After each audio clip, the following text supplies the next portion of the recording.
Good morning, good afternoon, or good evening. My name is Jack Kolk, and this is Introduction to Information Security and Privacy Key Concepts, brought to you by ACR2 Solutions. Okay, so list of topics. We're going to have a general overview of what we're going to cover. We're going to get into information security specifically, information security policies and governance, physical access controls, how do you protect the information, email and internet security, security outside the office, privacy, and then incidents reporting, what happens if there's an incident and maybe a breach, and then summarize what we've learned here today. This course is designed to provide an introductory background knowledge of common privacy and security terminology, concepts, brief examples, and appropriate responses. Employees, contractors, and others with access to company systems and networks with knowledge to protect that information systems and sensitive data from internal and external threats. The course will take approximately 30 minutes to complete. The test should take 5 to 10 minutes at most. Information Security Overview. Did you know? The Internet Crime Complaint Center, IC3, reported that consumers lost over $520 million due to internet scams in 2012, the last year that we have complete records from. The Federal Trade Commission counted over 360,000 complaints about identity theft in 2012. Every year, cyber attacks become more sophisticated and result in larger losses of personal and financial data. And it's going to be a banner year for 2015, and 2016 is just around the corner. Equipped with knowledge about how to protect information system, it's vital to the effectiveness of the company's operations and the ability to accomplish the ongoing mission. Information Security Overview, looking ahead to the test. Your test will follow this format below. A question, an option to choose the best answer, typically 4 to 5, and you need to choose a single answer. What is information security?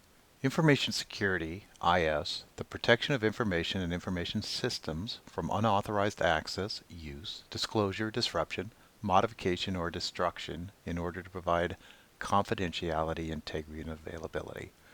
Information security is achieved through implementing technical management and operational measures designed to protect, you got it, confidentiality, integrity, and availability. We'll define this more thoroughly shortly. The goal of an IS program is to understand, manage, and reduce the risk under the control of the organization. Information security key concepts. There are 3 elements to protecting information. Confidentiality, protecting information from unauthorized disclosure to people or processes. Integrity, assuring the reliability and accuracy of information in IT. And availability, again, CIA, defending information system and resources from malicious unauthorized users to ensure accessibility by the authorized user. We're going to give a good example in a moment. Information security key concepts. Your bank ATM is a classic example of an information system that must be confidential, available, and have integrity. Imagine if your account was not kept confidential and someone else was able to access it when they approached the ATM. How much damage could they do?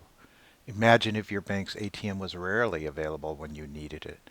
How could you continue to use that bank?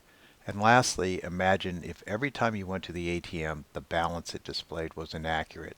How could you manage the poor integrity of your balance information affect your ability to use the account? Information security key concepts. Threats and vulnerabilities put information assets at risk. Threats, the potential to cause unauthorized disclosure, changes, or destruction to an asset. They've got the impact, potential to breach in confidentiality, integrity, and failure and unavailability of information. Threat agents can be natural, environmental, and man-made. Vulnerabilities, any flaw or weakness that can be exploited and can result in a breach or a violation of the system's security policies. Risk, the likelihood that a threat will exploit a vulnerability.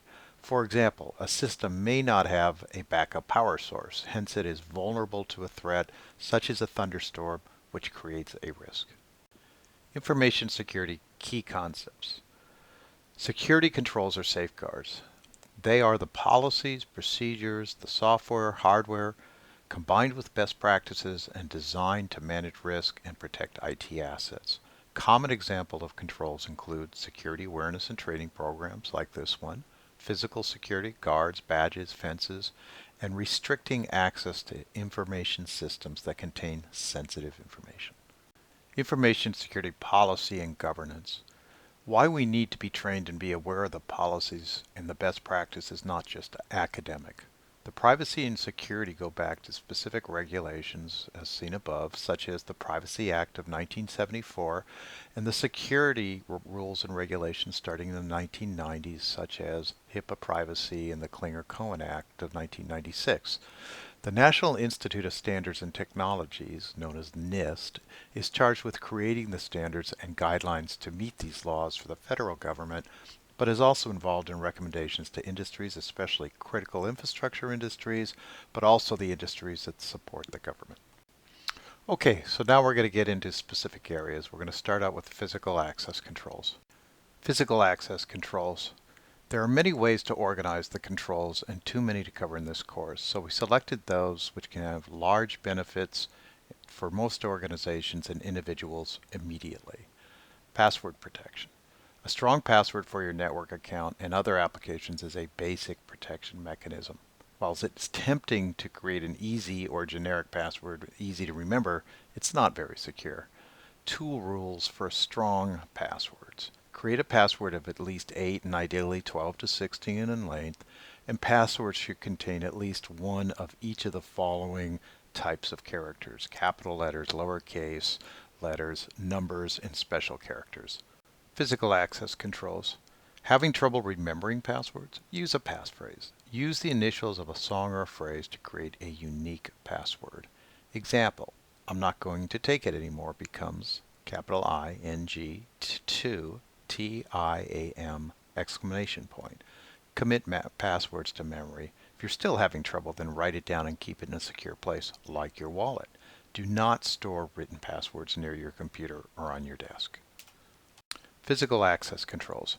Change passwords often as per your company policy.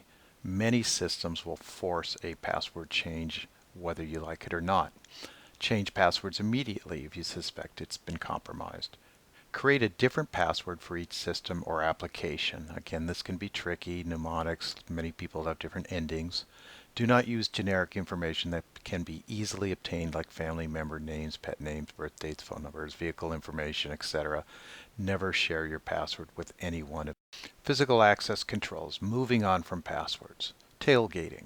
Physical security is an important information system safeguard. Limiting physical access to information systems and infrastructure to only authorized personnel diminishes the likelihood that information will be stolen or misused. Help combat tailgating. Never allow anyone to follow you into the building or a secured area who doesn't belong there. Be aware of the procedure for entering a secure area, securing your workstation when you leave that area, securing your workstation during emergencies. Do not be afraid to challenge or report anyone who does not display the appropriate identification or visitor's badge. Escort visitors to and from your office and around the facility. Don't let them say, "I'll let myself out." Do not allow anyone else to use your identification card for building or secure access areas. Report any suspicious activity to a security officer or appropriate personnel.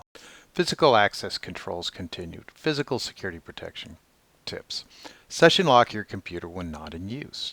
Whenever you get up or leave the building, make sure that the screen is in session lock. Store and transport removable media such as CDs, DVDs, flash drives, external drives in such a secure manner to prevent theft or loss. Never leave them lying around and always keep an inventory.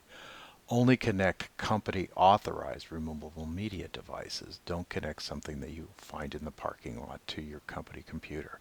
Encrypt all devices which contain PII, personally identifiable information, and sensitive information. Keep sensitive information out of view when visitors are present.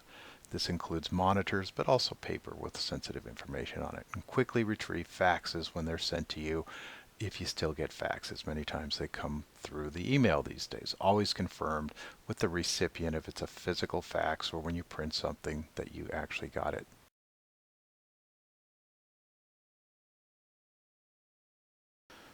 Email and Internet security continued. Incident response and breach. The term breach has major implications for any organization. The definition of breach for HIPAA and FTC, so the Federal Trade Commission and the Office of Civil Rights, all right, define in general the term breach means the unauthorized acquisition, access, use, or disclosure of protected health information which compromises the security or privacy of such information, except where an authorized person to whom such information is disclosed could not reasonably have been able to retain the information.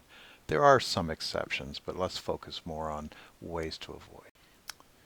Email and Internet security continued. Incident response and breach. Never use the term breach casually. In the normal course of discovering, the discussion is there are some events that need to be reviewed. This appears to be some kind of an incident is recommended language. If the incident involves data that is adequately encrypted, it is not a breach and not reportable in the same way that a breach would be. HIPAA-covered entities and business associates should have a written breach response policy and protocol. The policy and protocol should provide clear guidance, and employees need to know how to proceed from that guidance. If it isn't determined eventually that it is a breach, there are rules that must be followed. Email and Internet security continued. Cybercrime and cybercriminals. Criminals, terrorists, and nation states with malicious intent to work daily to steal and disrupt and change the information systems at all the critical infrastructure industries and industry in general. The Sony breach changed many people's views on what can go wrong. They didn't used to take it as seriously until they saw how many different ways a company can get impacted and lose control of its data. Cybercrime continued. Cybercrime refers to any crime that involves a computer in a network. Offenses are primarily committed through the internet. Common examples of cybercrime include credit card fraud, spam, phishing, identity theft. Company information and information system assets are a high-value target, but your personal information may get swept up in the process. Home Depot and Target are recent large examples of cybercrime. Cybercrime continued. What kinds of cybercrime scams do I need to watch out for? Social engineering. A scam artist who contacts individuals via phone, email, text messages, or even in person to gather information for the purposes of fraud. Phishing. A social engineer uses fake email to trick recipients into giving up credit card information, passwords, or other sensitive information that allows them to ultimately access the network. Cybercrime continued. What additional kinds of scams do I need to watch out?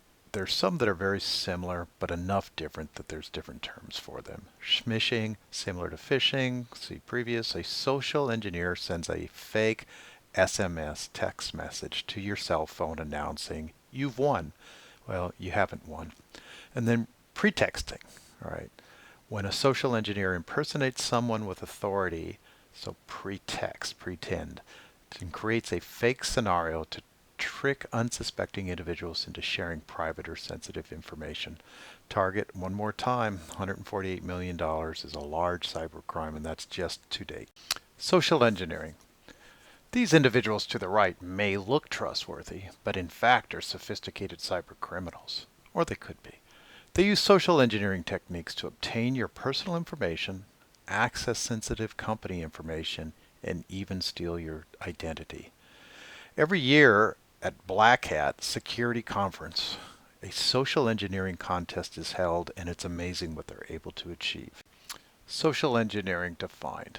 Social engineering is classically defined as the art of manipulating and exploiting human behavior to gain unauthorized access to systems for information for fraudulent or criminal purposes.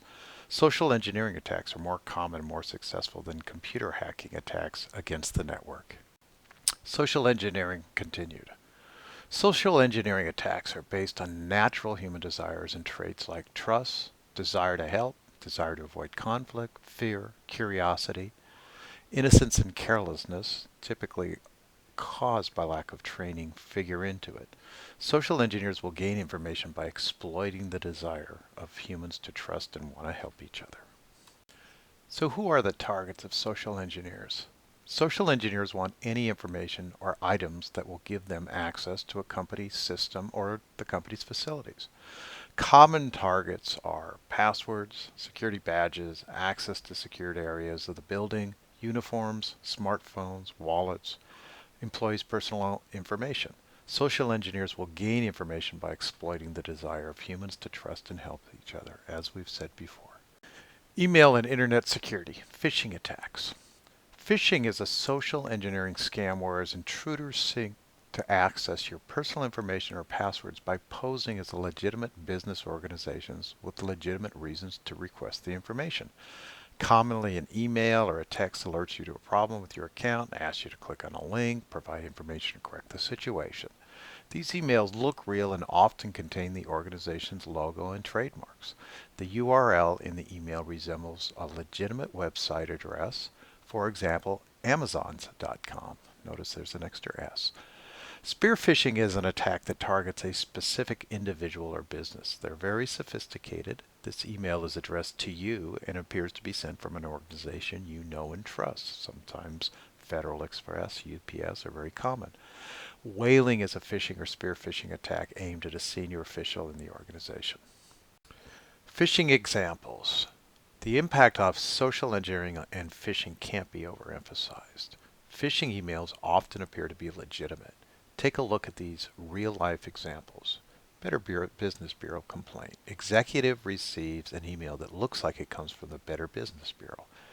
The message either details a complaint to a customer has supposedly filed or claims the company has been accused of identity theft. The recipient is asked to click on a link and contest the claim. Once the link is clicked, a computer virus is downloaded. Phishing example number 2. Phishing emails appear to be legitimate. Travel trouble. An email appears to have a notice from an airline that you have purchased a ticket and arranged to check several bags. Many consumers, outraged because they never planned any such trip, click on a link, the email to complain. The problem is the link leads to an identity theft page where the victims are asked to share sensitive data. If you receive such an email, simply ignore it. Combating phishing. Never provide your password to anyone via email or anyone at all if possible.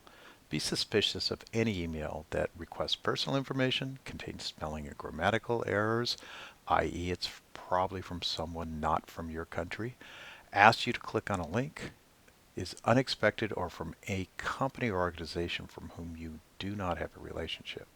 If you are suspicious of an email, do not click on the link provided, do not open any attachments in the email, do not provide personal information or financial information, of course, and forward it to your company's security incident response center if you have one, or delete it from your inbox.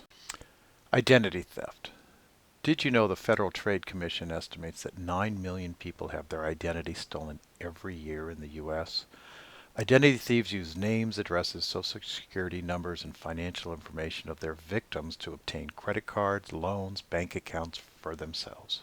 Identity theft continued. If you believe you are a victim of identity theft, contact the 3 credit reporting companies, Equifax, Experian, and TransUnion, and place a fraud alert on your report. Inform your bank, credit card issues, and other financial institution you are the victim of identity theft, and if you know who stole your information, contact the police, file a report. Preventing identity theft. Combat identity theft. Be cautious when providing your Social Security number to anyone. Know how and why it will be used, and of course whether they really need it. Review credit cards and bank statements at least monthly for unauthorized transactions. Use strong passwords for your home computer and websites you visit, especially email accounts and financial institutions. Leave your Social Security card and password at home in a safe place. Never leave them in your purse or your wallet, or carry them around with you for no particular reason. Shred sensitive documents and mail containing your name and address. Email and internet security continued. Malware. Malware, short for malicious software, does damage to, steals information from, or disrupts a computer system. Malware is commonly installed through email attachments, downloading infected files, or visiting an infected website. It can corrupt files, erase your hard drive, or give hackers access to your computer. A particularly hostile form of malware is ransomware. Combating malware. Read email in plain text and do not use preview planes if possible. Scan attachments with antivirus software before downloading. That, of course, you should always have antivirus software installed on any machine you use. Do not trust any attachments, even those from recognized senders. Delete suspicious emails without opening them. If you believe your computer is infected, contact your IT service provider or designated contact person from your organization. Email and internet security, spam. Email spam is unsolicited messages sent to numerous recipients, similar to junk mail. Spam is dangerous because it can contain links that direct you to phishing websites or install malware on your computer. Studies estimate that between 70% and 95% of all emails on the internet are spam. Combating spam. Never click on a link or download attachments from spam emails. Only provide your email address to legitimate business purposes. Having Gmail accounts and other kinds can be useful for suspect utilization. Do not sign website guest books and limit mailing list subscriptions. Spammers access these to obtain your email address. Spam received in your company email account should be forwarded to your designated IT service provider or contact so that it can be blacklisted. Email and internet security continued. File sharing and peer-to-peer software. Peer-to-peer, or P2P, is typically used to download copyrighted files like music, video games, videos. Downloading files in this manner is illegal, unethical, and prohibited in company-owned computers and networks in most organizations.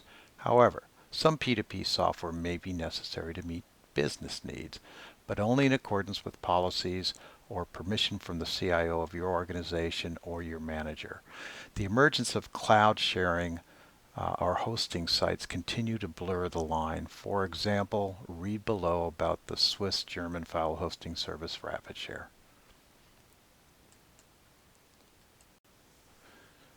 Cookies. A cookie is a text file that a website puts onto your hard drive that saves information that you typed in, like preferences or a username. Cookies can also be used for tracking your activities on the web. Cookies pose a security risk because someone could access your personal information or invade your privacy. Combat cookies. Use cookies with caution. Your browser can be set up to warn you when cookies are attempting to be placed on your machine. Confirm that the websites that ask for personal information are encrypted and that the URL begins with HTTPS. Note that there is an inherent risk anytime you enter personal information on the web. Now we're going to transition to security outside of the office. Security outside of the office. Did you know that security researchers say that 35% of data breaches at U.S. companies are caused by employees losing unencrypted laptops or other mobile devices? Traveling. Technology-enabled telework and job duties mean that many employees regularly work outside of and away from the office. Be vigilant about protecting information and information systems outside of the office. Security outside of the office. Protect information systems while traveling. Always maintain close possession of your laptop and other mobile devices. Ensure that the wireless security features are properly configured. Use caution when establishing a VPN connection through a non-secure environment, like a hotel or a coffee shop. Do not work on sensitive materials when using an insecure connection. Turn off disable wireless capability when connected via a cable LAN. Turn off your laptop while traveling so encryption is enabled. Report a loss or theft of your laptop or other company furnished devices immediately to your security point of contact. Security outside of the office continued. Teleworking. Proceed with caution and protect information data while teleworking. Always keep your laptop in sight to prevent loss or theft. Only use authorized equipment in authorized locations. Use a screen protector so sensitive information cannot be seen by others. Report lost or stolen equipment immediately. Security outside of the office. Home security. Many of the tips in this course can be used to protect your home computer. Criminals can use your personal information to steal your identity and ruin your finances. Protect yourself and your family on the internet at home is just as important as protecting information systems at work. Home security. These steps can safeguard your home computer. Use passwords on personal computers and mobile devices. Install and update antivirus software on your home computer. Enable the firewall on your computer and maybe in your router if you have a wireless router that has one. Routinely back up your files and make sure that you are using strong encryption on your own wireless router. Okay, so we're going to change pace here and we're going to begin with pure privacy concepts. Privacy. What is privacy really? Everyone has a good sense of what security is, and we covered that quickly, but privacy is a set of fair practices, information practices, to ensure personal information is accurate, relevant, and current, all uses of information are known and appropriate, and personal information is protected.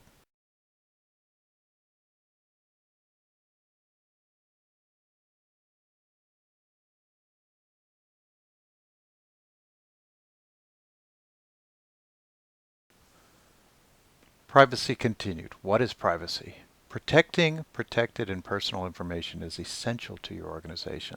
Many individuals have access to multiple types of protected information: company, sometimes patient or customer, and personnel.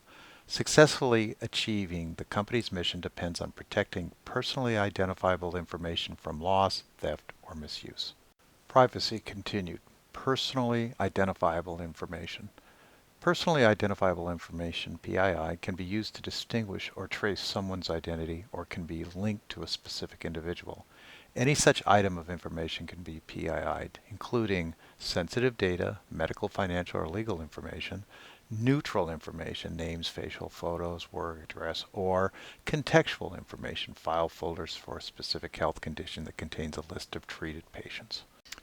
Personally identifiable information. The type of information determines the protections required by law. For example, HIPAA for some types of health information, and the Paperwork Reduction Act for information collected from citizens. PII must be protected whether in paper, electronic, or oral form. Common examples of PII or personally identifiable information. These include name, social security number, date of birth, mother's maiden name, financial records, email addresses, driver license numbers, passport numbers, personal health information, but there are other examples of PII include the following: maiden name, alias, personal identification numbers, serial numbers, social security numbers, passport numbers, driver's license number, tax ID numbers, patient identification, address information, asset information, okay, your Internet Protocol ID, your MAC address, telephone numbers, on and on, X-ray, fingerprints. These are considered to be biometric identifiers, voice signatures, facial geometry. Goes very deep, and all of them can be used to identify individuals. Privacy continued. PII in context. What is the chance that you can successfully identify a person with only this information? Mr. X lives in zip code 02138 and was born July 31st, 1945. A, 1%, B, 87%, C, 50%, D, 34%. The answer is B.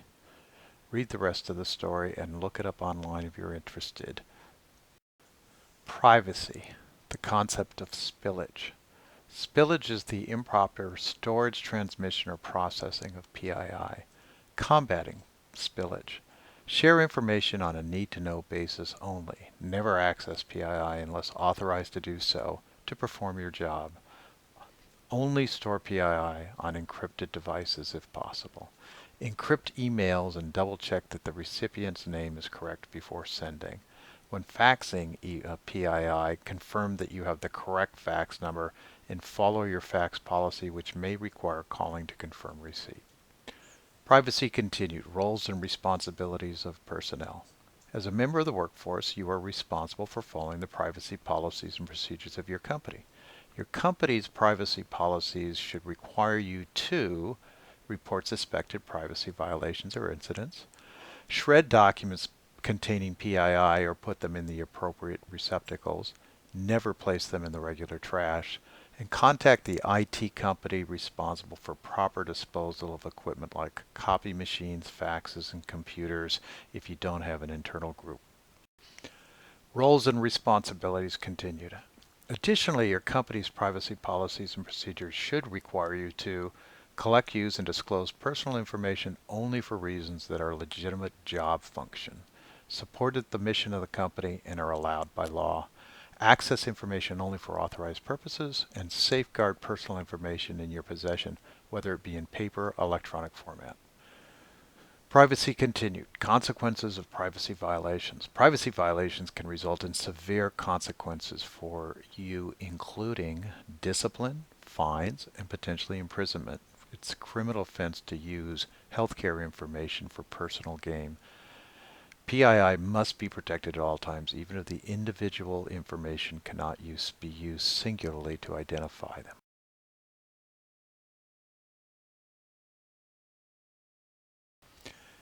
Incident reporting.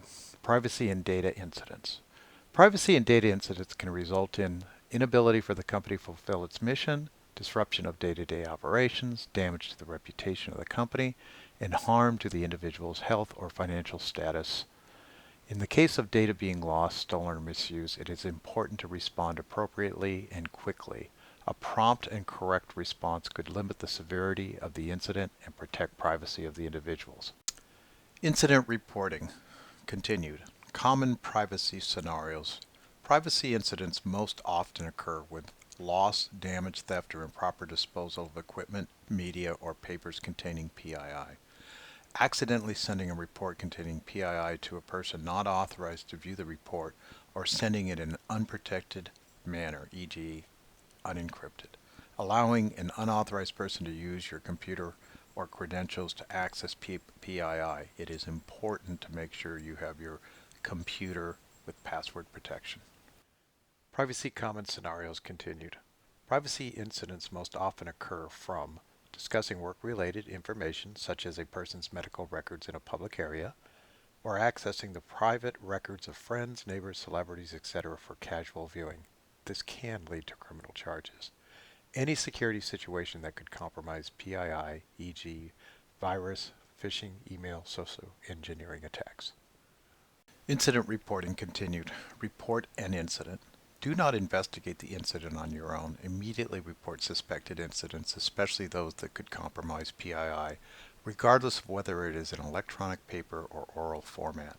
Any employee can report an incident. You are not required to speak to your manager before reporting an incident, but should keep management informed when it occurs. Report incidents to your computer security incident response team or manager or whoever the person you report to is.